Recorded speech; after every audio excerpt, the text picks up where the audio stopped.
Recording by audio temple Basant road Garkha. Piece करके piece करके piece करके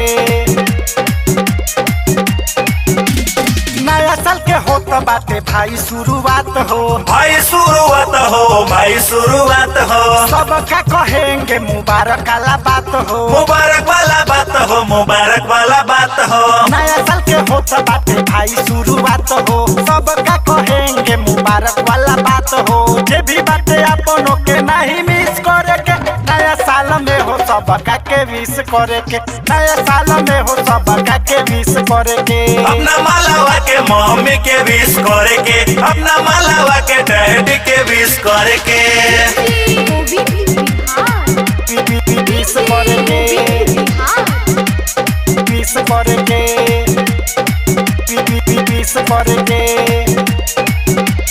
देख के शुभ कामना करे के फर्ज याद करे के फर्ज याद, करे के फर्ज याद। पुराना वाला रिश्ता के करे के ताजा, करे के ताजा भाई, करे के ताजा। देख के शुभ कामना करे के फर्ज याद, पुराना वाला रिश्ता के करल जाबो ताजा। जे भी बातें अपन नहीं मिस करे के, नया साल में हो दोस्त लोग के विश करे के, नया साल में हो भौजी के विश करे के, नया साल में हो साली के विश करे के, नया साल में हो सरहद के विश करे के।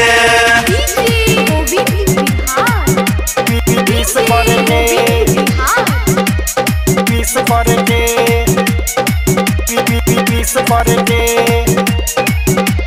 घूम जाओ गार्डन चल के पिकनिक मनावे के, पिकनिक मनावे के भाई, पिकनिक मनावे के। दीपक छपा रहिया के गाना ही बजावे के, गाना ही बजावे के हो, गाना ही बजावे के। घूम जाओ गार्डन चल के पिकनिक मनावे के, दीपक छपा रहिया के गाना ही बजावे के। मुर्गा चावल बोतल इंग्लिश करे के, जब भी अपन बाटे वो करा के विश करे के, पूरा इंडिया के भाई लोग विश करे के। नया साल में हो मास्टर जी के विश करे के, नया साल में हो नया मल के किस करे के।